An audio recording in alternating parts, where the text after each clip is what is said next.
Ah, bien aimé, je vais terminer le partage. Donc voilà, si tu te posais la question de savoir quel est le pouvoir qui serait capable de te délivrer de la mort, mon bien-aimé, ma bien-aimée, le pouvoir, il est là. C'est Christ lui-même,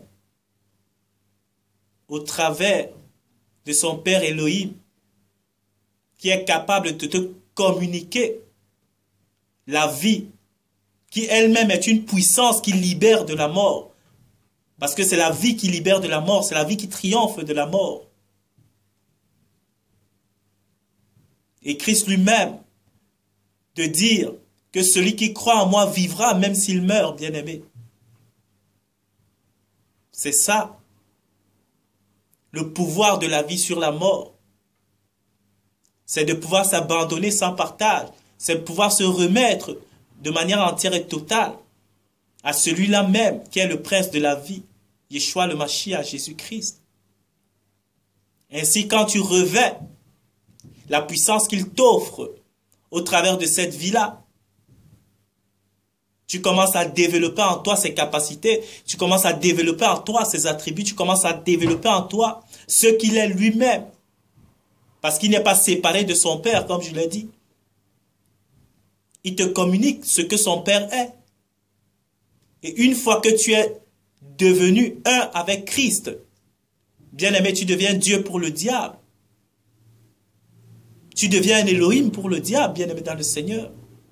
Le diable n'a de force que sur ce qui a été créé. Mais si tu fais un avec le Créateur lui-même, le diable n'a plus de force sur toi. Le prince de la mort n'a plus de force sur toi. La mort n'a plus de force sur toi, bien-aimé. C'est ainsi. C'est ce pouvoir-là que Christ vient nous donner pour pouvoir gouverner avec lui, pour pouvoir être des autorités et révéler ce qu'il est, lui, le Père, à nos contemporains d'aujourd'hui, bien-aimés dans le Seigneur. Il vient nous donner la force de nous élever au-dessus de la mort. Et quand tu deviens un être élevé au-dessus de la mort, tu deviens un esprit libre, un esprit. Tu deviens un faisceau de lumière pour l'humanité, bien-aimé dans le Seigneur. C'est ça. C'est cela même le but pour lequel l'homme doit rechercher ardemment à se défaire de la mort. Je n'ai jamais vu, ou très rarement, des gens désirer demeurer esclaves. Quand on est esclave, on désire sa liberté. C'est vrai qu'il y a beaucoup d'esclaves inconscients de leur esclavage. Ça, c'est encore plus difficile. C'est ça qui est difficile. Mais priez le Père afin qu'il vous révèle. Parce qu'une fois ton esclavage révélé, une fois que tu as le désir d'être libéré de ton esclavage, bien-aimé dans le Seigneur, Dieu n'est pas méchant. Elohim n'est pas un Elohim mauvais, il te libérera, bien-aimé dans le Seigneur. Il dit dans sa parole que je me laisse trouver par ceux qui me cherchent. Dieu n'a pour seul but, c'est pourquoi il a envoyé son Fils, son unique. Il nous l'a donné, afin qu'au travers de lui, nous puissions être élevés à sa stature. Il nous a donné ce qu'il avait de plus cher.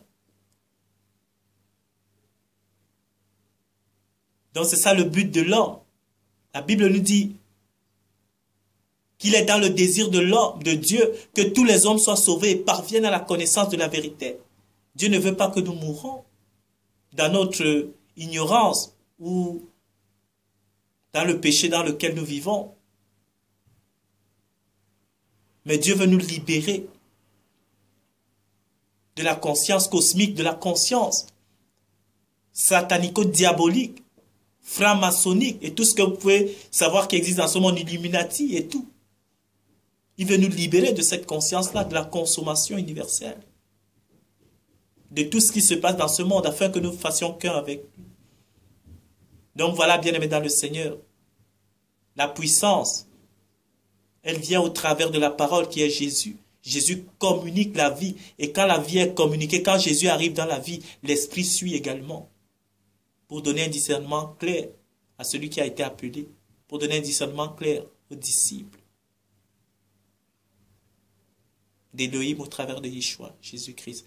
Merci bien-aimés, soyez bénis. Merci encore de prendre le temps ou d'avoir pris le temps d'écouter ce partage et à la prochaine.